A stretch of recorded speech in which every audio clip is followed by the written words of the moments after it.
ગુજરાતમાં હાલ ખેડૂતોનો મુદ્દો ખૂબ જ ચર્ચામાં છે। ખાસ કરીને સુરેન્દ્રનગરના કોંઢ અને મોરબીના જેતપર ગામના ખેડૂતો લડી લેવાના મૂડમાં હોય તેમ તંત્ર સામે બાયું ચડાવી છે।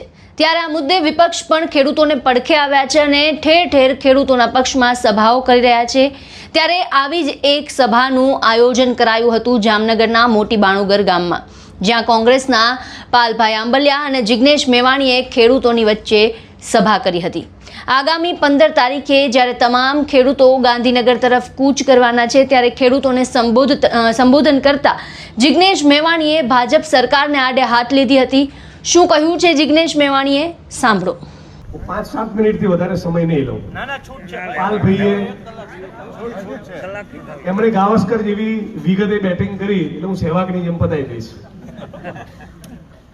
આપ સૌ સરપંચશ્રીઓ, વિસ્તારના સૌ સન્માનનીય વડીલો, આગેવાનો, યુવાનો અને ધરતીપુત્રો, પાલભાઈ બોલતા હતા અને બેઠા બેઠા મારા મનમાં એક વિચાર ચાલતો હતો। આજથી 50 વર્ષ પછીના આપણા સંતાનો આપણને ગૌરવપૂર્વક યાદ કરે એવી લડત આપણે લડીએ છીએ। આ સવાલ પોતાના આત્માને પૂછવાનો છે।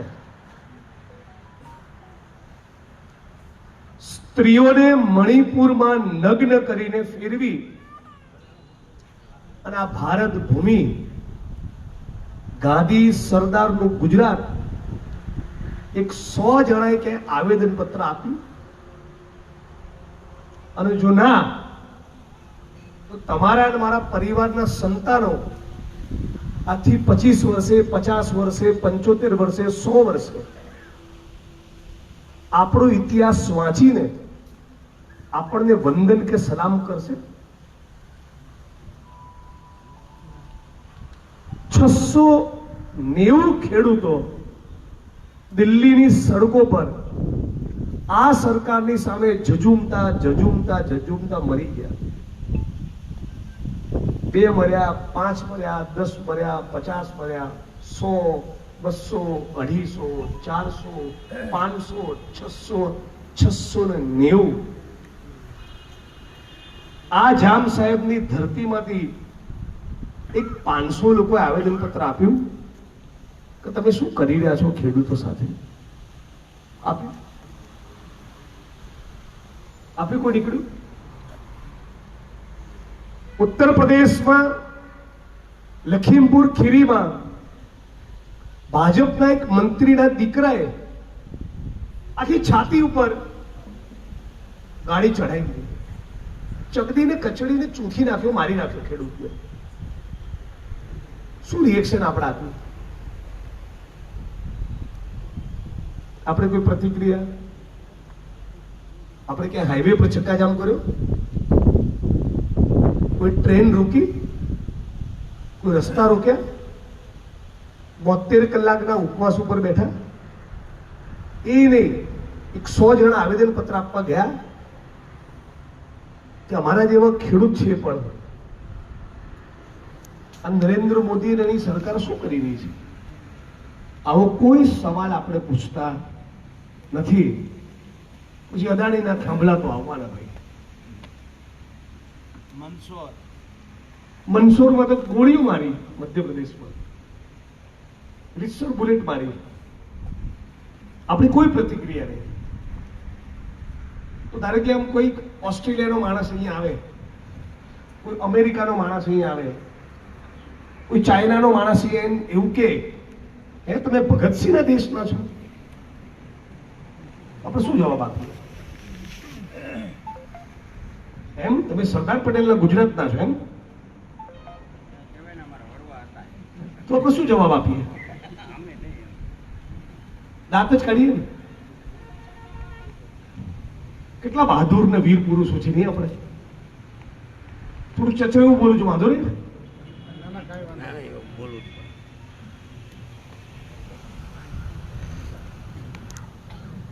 આપણી આવનારી પેઢીઓ કઈ રીતે જોશે આપણને એની કોઈ ચિંતા નથી આપણને. હું ઘણીવાર 500 કરોડ 1000 કરોડ 2000 કરોડ આઈએસ આઈપીએસ ઓફિસરો કમાતા હોય,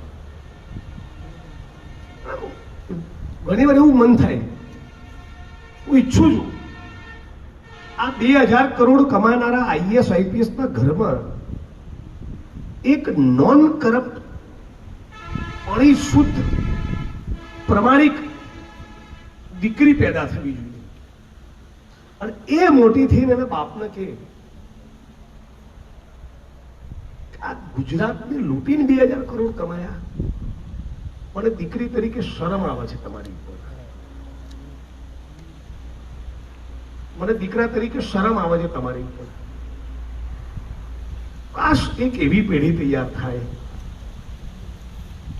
સૌ વડીલો અને ખાસ કરીને યુવાન મિત્રો, અચાનક એક દિવસ ગાંધી અને સરદારે ચાપ દબાઈ અને અંગ્રેજો જતા રહે, આવું નથી થયું. 23 વર્ષની ઉંમર હતી ભગતસિંહની ત્યારે ફાંસીના માચડે લટક્યા. ભગતસિંહની જનેતાને ગમ્યું હશે? આપણા દીકરાને પીએસઆઈ કે પીઆઈ ઠપકો બી આપે ને, ખબરદાર જો રેલીમાં ગયો તો આપણે જ કહીએ ના જતો લે પૈસાનો મને વાંચ. ભગતસિંહની માને ગમ્યું છે? કાળા પાણીની સજા, અંડમાન નિકોબારની જેલ, કેટલા હજારો હજાર લાખો લાખ કોંગ્રેસના સિપાહીઓએ પીઠ પર દંડા ખાધા, છાતી પર ગોળીઓ ખાધી, લાંબી લાંબી જેલની યાતનાઓ ભોગવી, અને આ નાલાયકો એવું કહે છે કે 70 વર્ષમાં શું કર્યું.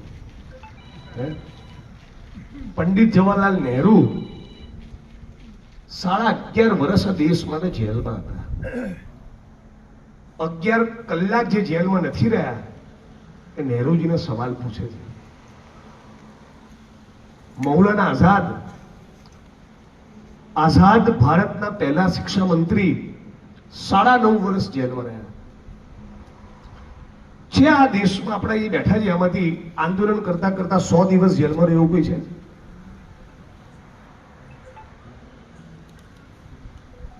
નથી ને? એટલે દેશ બદલાતો નથી. આ ચાલુ કેમેરાની સામે કહું છું, અમારી પાર્ટીની સરકાર આવે ને તોય લડવું પડે. હું સત્તાના સ્થાન ઉપર બેઠો હોય, ના કરવા જેવી બે વસ્તુ કરું તોય નાગરિક તરીકે તમારું કર્તવ્ય તો મને સવાલ પૂછવાનું, મારી સામે લડવાનું જ છે. આ નાગરિક કર્તવ્ય જો આપણે અદા નહીં કરીએ તો આપણું શું ભવિષ્ય છે? હું વડગામનો ધારાસભ્ય, મહેસાણા મારું વતન, અમદાવાદમાં ઘર, મારે ક્યાં જામનગરથી વોટ લેવાના છે? તોય બોટાદમાં, ભાવનગરમાં, અમરેલીમાં, જુનાગઢમાં, સુરેન્દ્રનગરમાં, પાટણમાં, કચ્છમાં, રાજસ્થાનમાં, મહારાષ્ટ્રમાં, કેરળમાં, કર્ણાટકમાં ક્યાં ક્યાં લડવા જઉં છું. ધારાસભ્ય તરીકેની મારી જવાબદારીમાં નથી આવતું, એ નાગરિક તરીકેની મારી જવાબદારીમાં આવે છે, એ ભારતીય તરીકેની મારી જવાબદારીમાં આવે છે. બાકી સમાજ વિદ્યાની ચોપડીમાં ટૂંકનો દાઈ ભગતસિંહ 2 ફકરા લખી દો, 10 માંથી 6 માર્ક આવી ગયા, પાસ થઈ ગયા, એનાથી કઈ નહીં. આખી નવી પેઢીને, જેન્સીઝને એ દિવસ યાદ કરવો પડશે જ્યારે આપણે અંગ્રેજોની ગુલામીમાં હતા. કેવો ત્યાગ, કેવી તપસ્યા, જેવો જેલનો કારાવાસ, કેટલી ગોળીઓ ખાધી, કેટલા દંડા ખાધા, ત્યારે આ દેશ આઝાદ થયો. અને આપણા પ્રધાનમંત્રીનું તમે ચરિત્ર તો જુઓ યાર, એપ્સ્ટીનની ફાઇલોમાં એનું નામ આવ્યું આ માણસનું. કેરેક્ટર તો જુઓ માણસનું. શું મૂંઝાવ છો બોલતા યાર? શું ડરો છો બોલતા? આ દેશનો પ્રધાનમંત્રી, આ વિશ્વગુરુના લક્ષણો છે. 12 વર્ષની, 14 વર્ષની, 16 વર્ષની દીકરીઓને જેફરી એપ્સ્ટીન નામનો માણસ એક ટાપુ પર લઈ જાય, આખી દુનિયાના પૂંજીપતિ અને રાષ્ટ્રપતિ, પ્રધાનમંત્રી કક્ષાના માણસો એ 12, 14, 16 વર્ષની દીકરીઓને ભોગવવા જાય, એ માણસની સલાહ આપણો વિશ્વગુરુ લેતો હતો. અને મારું જામનગર ચૂપ છે, ગુજરાત ચૂપ છે, આખો દેશ ચૂપ છે.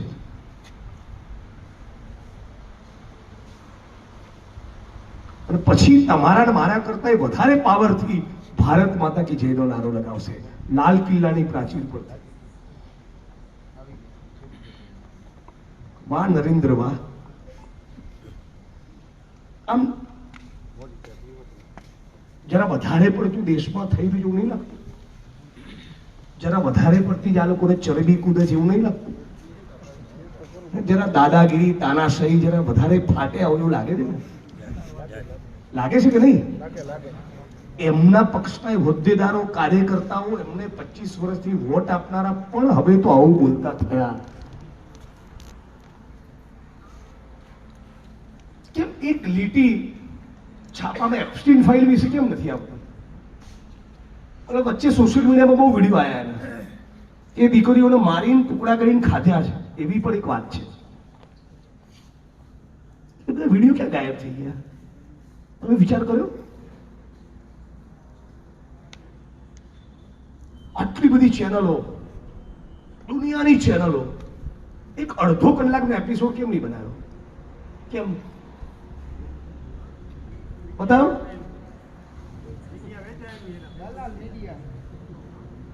દલાલ મીડિયા છે આ ભાઈએ કીધું.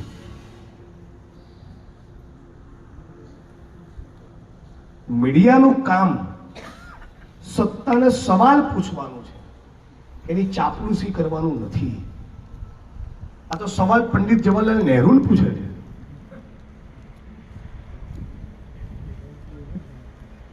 બે 2019માં જે ભાઈએ ખેડૂતોની આવક ડબલ કરવાનું વચન આપ્યું, એની ઉપર એક 5 મિનિટનો પણ એપિસોડ બતાવતા નથી. 25 લાખ યુવાનોનું ભવિષ્ય બરબાદ થઈ ગયું. 25 લાખ. અને ગુજરાત મોડલ છે. કેમ? કેમ કે પહેલા નીટનું પેપર ફૂટ્યું એની પહેલા આપણા ગુજરાતમાં 25 પેપર ફૂટ્યા, પણ ગુજરાતી તરીકે આપણે રોડ ઉપર ઉતર્યા નહીં. આમની ઉંમરના છોકરાઓ, આમની ઉંમરના યુવાનો, તમને વ્યક્તિગત ના લેતા પણ આમની પેઢી IPL ની મેચો જોવા માટે 1.5 લાખ લોકો અમદાવાદના સ્ટેડિયમમાં જાય, પણ એના 10%, 15,000 લોકોએ અમદાવાદમાં રેલી ના કરી કે પેપર કેમ ફૂટે છે. એ ફૂટે જ ને. કેટલા લોકો જાય ક્રિકેટના સ્ટેડિયમમાં? 1 લાખ, 1.25 લાખ. સાચું ભાઈ? એટલી કેપેસિટી છે ને. એમાં આ બધા વડીલોની ઉંમરના તો બહુ ઓછા હશે. યુવા પેઢી જ જાય ને IPL ની મેચો જોવા. 1 લાખ યુવાનો IPL ના સ્ટેડિયમમાં હોય. હારા એનાથી 10મા ભાગના યુવાનો રોડ ઉપર ના ઉતરે, ક્રાંતિ ના કરે, તો ક્યાંથી પેપર ના ફૂટે?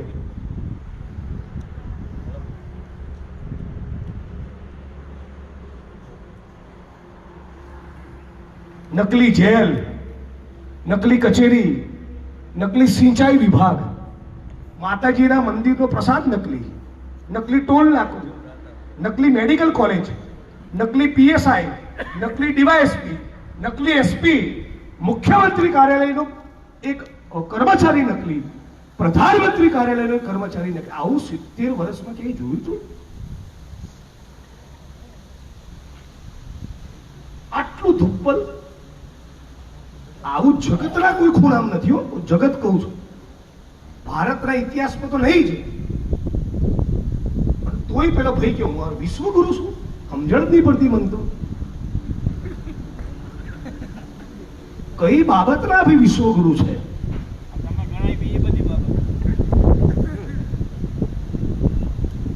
ઇતિહાસના એ બહુ મોટા કોઈ સ્કોલર છે, અર્થનીતિના મોટા કઈ વિદ્વાન છે, ડિગ્રીનું સર્ટિફિકેટ અપાયું નથી.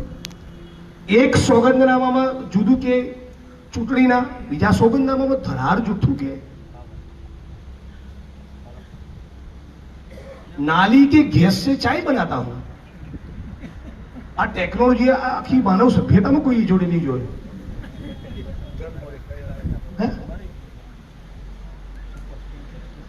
कैसे રહું આવો પ્રધાનમંત્રી આપણે પસંદ કર્યો કહું 3026 ના યુવાનો આપણી બહુ મજા લેશે હે ને 3040 ના યુવાનો કાળા જબરા હતા આવા મોદીને બોલા લાવતા હતા એવું દાંત કાઢશે આપણી પર એ વખતે પેલું પ્રધાનમંત્રી તો શું નામ નરેન્દ્ર મોદી હા પેલા નાલીના ગેસમાંથી ચાય બનાવવાનું કીધું હતો ને હો ખોબે નો ખોબે વોટ આપતા હતા ગુજરાત તો એટલું મહાન હતું 30 વર્ષ વોટ આપ્યા હશે એક પેઢી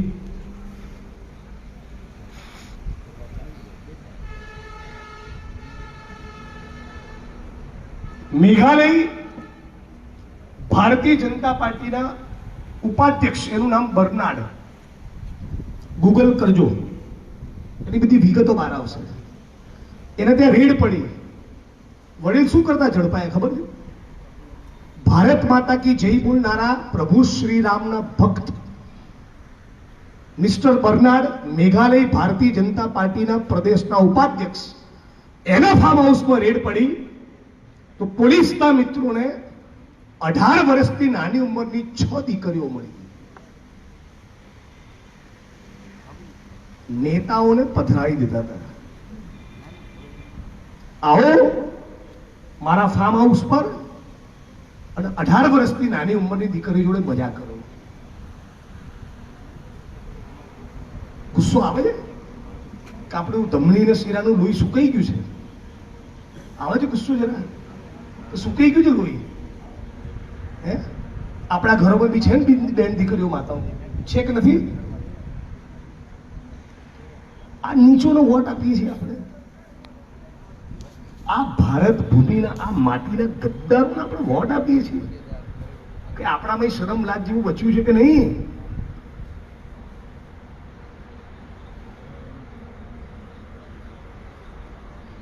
બધું જ આવે છે આ સોશિયલ મીડિયામાં તમે નથી જોતા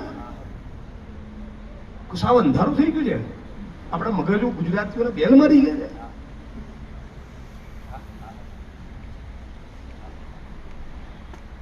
છે કેટલા માણસો ભાજપના ડ્રગ્સના ધંધામાં પકડાયા ડ્રગ્સ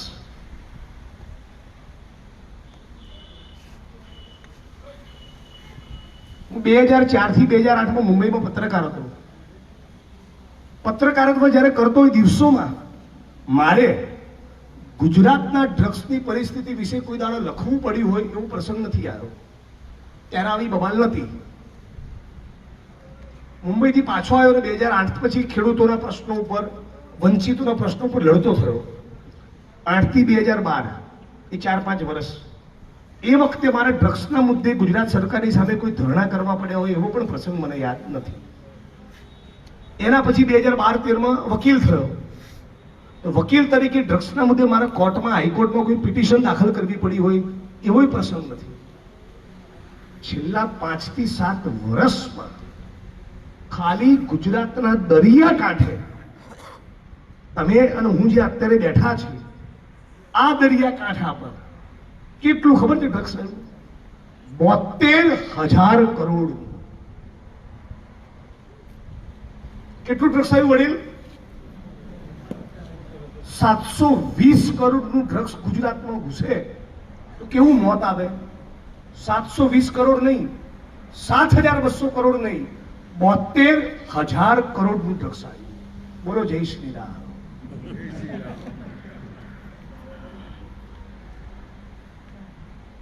મેં વિધાનસભામાં સવાલ પૂછ્યો આ ઓર્ડર કોણે કર્યો પોલીસની આખી જે ડિઝાઇન હોય એમાં કોન્સ્ટેબલ કે હેડ કોન્સ્ટેબલ તે તો નાનો કર્મચારી વિચારું નાનું પ્યાદું કહેવાય ખરું ને કલેક્ટરની તુલનામાં ક્લર્ક તો નાનો માણસ ને મંત્રીની તુલનામાં તાલુકાનો ડેલિગેટ નાનો માણસ એમ જે ડ્રગ્સનો પેડલર છે કે પેલી પડીકી વેચે છે અને લે છે પોતે, એ તો પ્યાદું છે. આ 72,000 કરોડના ડ્રગ્સનો ઓર્ડર કર્યો કોણે? 8 ચોપડી જોડે જવાબ જ નથી.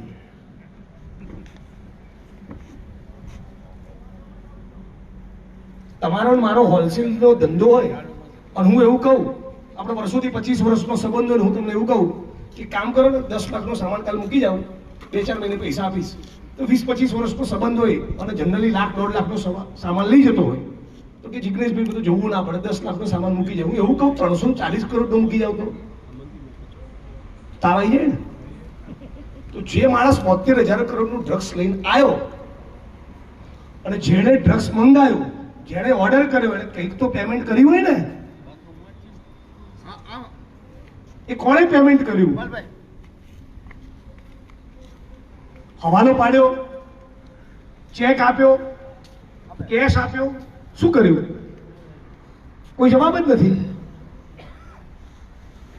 તો સવાલ એ છે કે જે સરકાર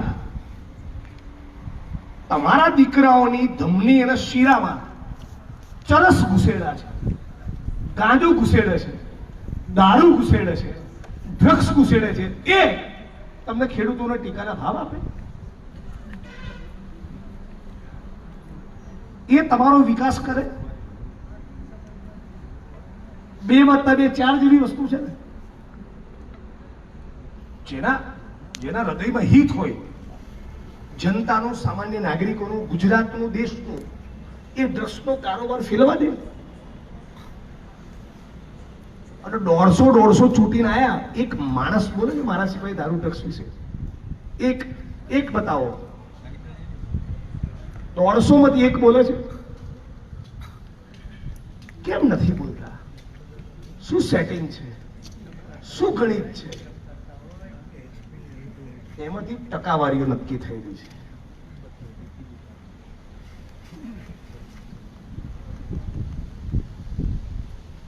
તો જે બેફામ ચરસ, ગાંજો, દારૂ, ડ્રગ્સ ફેલાવતા હોય આપણા ગુજરાતમાં, એ કઈ રીતે ગુજરાતનો વિકાસ કરે આટલું તો સમજો મારા ગુજરાતીઓ. જેમની આટલી ચરિત્રની લીલાઓ બહાર આવેલી હોય, જેમને એપ્સ્ટીનમાં નામ હોય, 10, 12, 15, 20 વર્ષની દીકરીઓ પર બળાત્કારના સેંકડો વિડીયો આયા હોય. અચ્છા, એક સવાલ થાય છે, આપણા ગુજરાતમાં બધા સંતો મહંતો બહુ છે ને? ડાયરાઈ બહુ કરે છે, આવા કથાઈ બહુ કરે છે. એમાંથી એકે માણસ આ ખેડૂતોને આટલા જોડ્યા કેમ બોલતા નથી? બેન દીકરીઓ, માતા ઉપર આટલા બળાત્કારનો જુલ્મ થાય કેમ બોલતા નથી? ત્યારે બધું આધ્યાત્મિક જ્ઞાન કે અલગ થઈ જાય છે.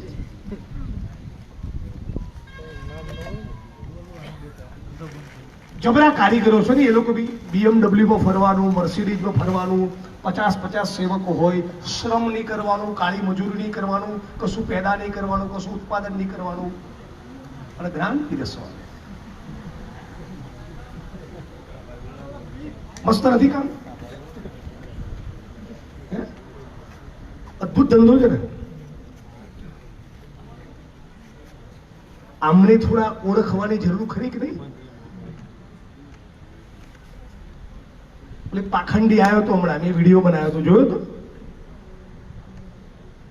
તમે અહીંયા આવો છો તો રાજકોટ અગ્નિકાંડનો મુખ્ય સૂત્રધાર કોણ હતો? નામ જાહેર કરી દેજો. TRP ગેમિંગ ઝોન કોના પાપે થયો એનું નામ આપતા જાઓ. અને ગુજરાતમાંથી ચરસ, ગાંજો, દારૂ, ડ્રગ્સ કોણ લાવે છે એનું નામ આપો. બહુ મોટા પરમ તેજસ્વી હોય તો.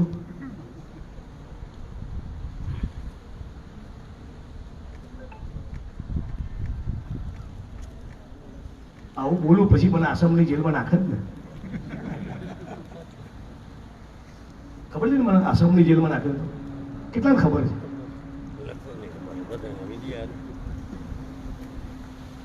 કેટલા વર્ષના વડીલ? 52 વર્ષ થયા. 30 વર્ષથી રાજનીતિ, 22 વર્ષના સુધી ત્યાંથી રાજનીતિ જોતા સમજતા થયા છે. તમારે બધી કોઈ 70-75 વર્ષના બી વડીલ હશે ને? વડીલ કેટલી ઉંમર થઈ કાકા? 74 વર્ષના થયા. 24 વર્ષે માણસ 34 વર્ષે પોલિટિકલ બધું સમજતા થયા હોય, કોંગ્રેસ ભાજપ ધીસ ધેટ, તો એ 40 વર્ષની રાજનીતિ સમજતા થયા.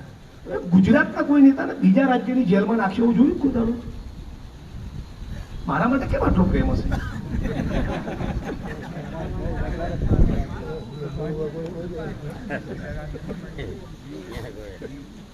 કેમ કે હું ટેકાના ભાવ વિશે બી બોલું છું, એપ્સ્ટીન ફાઇલ વિશે પણ બોલું છું. મૂળ મરચા એમાં લાગે છે. તમને ખબર નહીં વડીલ, આસામની જેલમાં મને નાખ્યા પછી શું કર્યું? મહિલા પોલીસને મારી જોડે બેસાડીને છેડતીની એફઆઈઆર કરી મારી જોડે. એમની કસ્ટડીમાં, એમના લોકઅપમાં હતો ત્યારે. કેવા ગજબના પ્રભુ શ્રી રામના ભક્તો છે નહીં? આ ચરિત્ર પાડે. વાહ મોદીજી વાહ. અને વસ્તી જો દમાદમ તાલુકા પંચાયતો એમની, જિલ્લા પંચાયતો એમની, નગરપાલિકાઓ એમની, મહાનગરપાલિકાઓ એમની, 150 ધારાસભ્ય અને થાંભલાય એમના.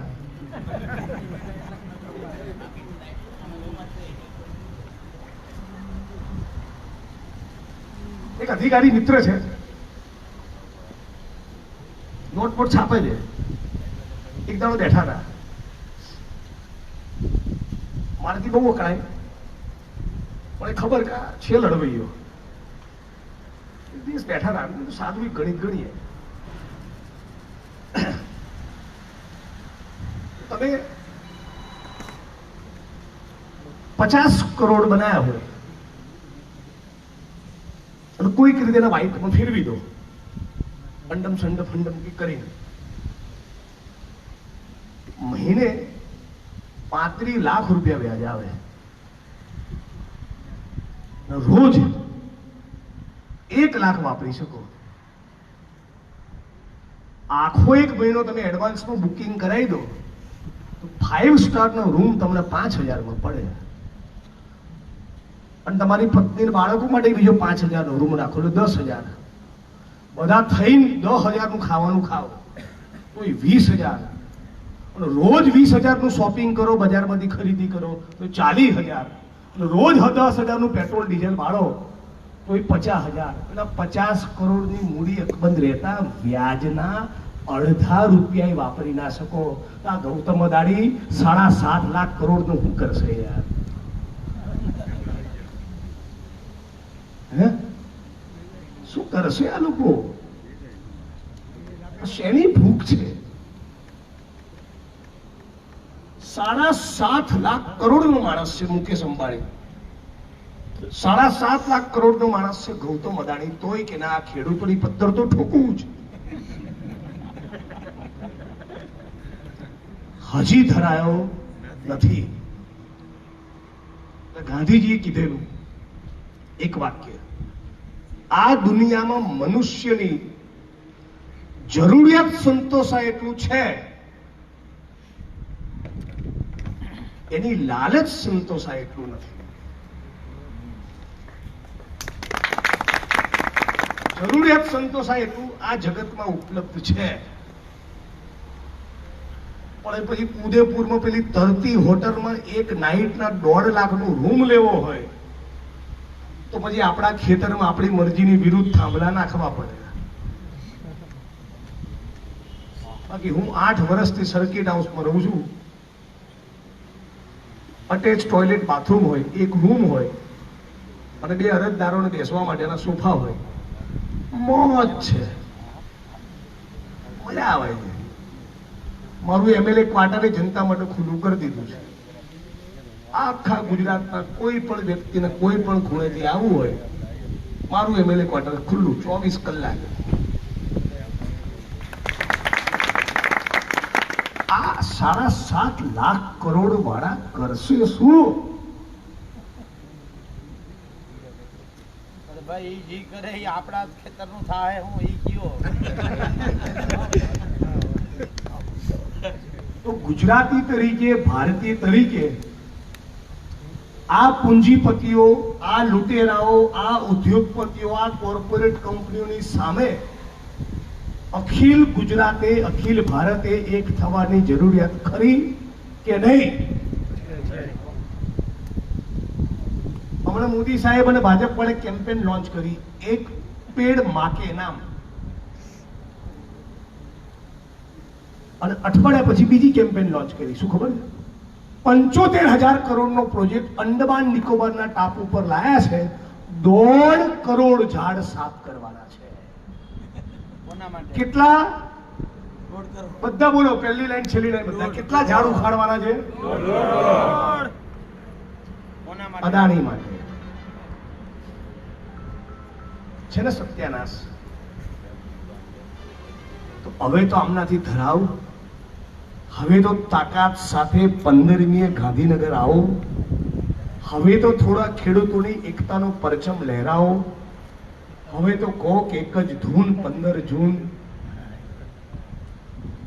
તમારી ખેતીની જમીન બચશે તો 2 પૈસાનું વળતર મળશે. જિગ્નેશભાઈને વ્યક્તિગત તો કોઈ લાભ છે નહીં, તમારા માટે આવ્યો છું છે વડગામથી. તો તમે તમારા પોતાના માટે તો લડશો કે નહીં? તમારા પોતાના માટે તો બહાર આવશો કે નહીં? ખૂંખારો ખાઈને કહો તો લાગે કે મારું અહીંયા આવું લીખે લાગ્યું. પાક્કું?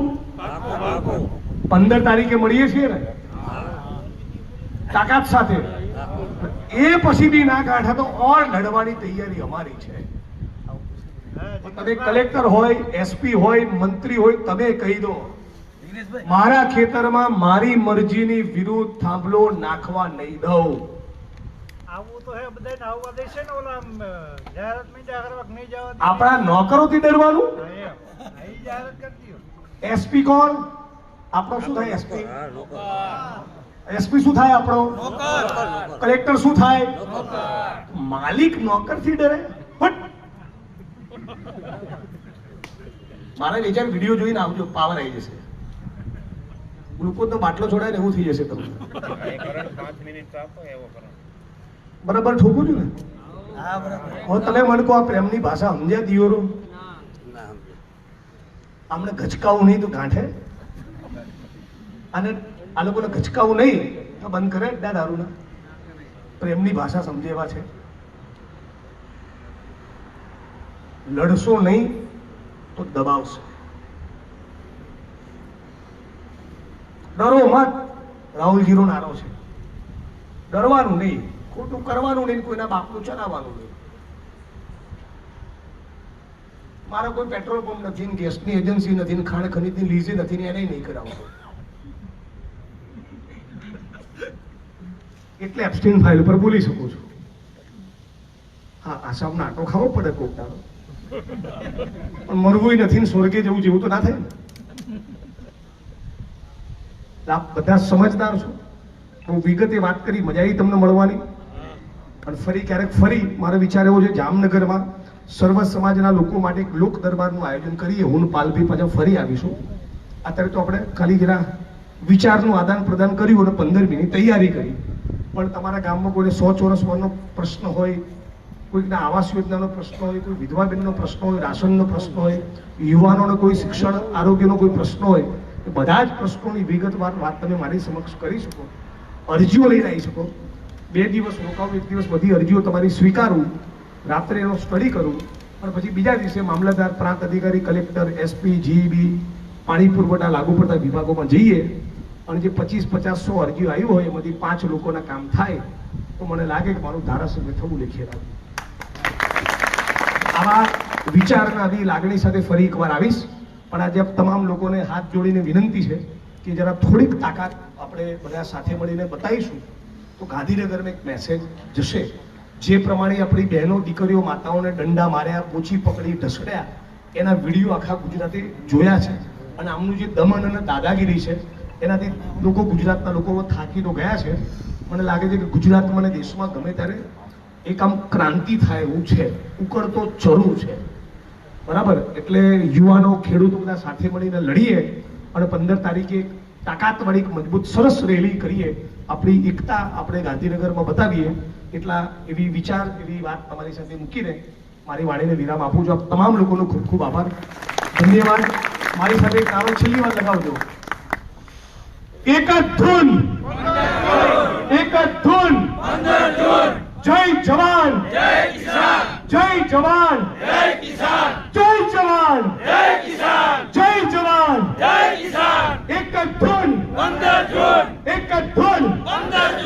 ખૂબ ખૂબ આભાર. Thank you.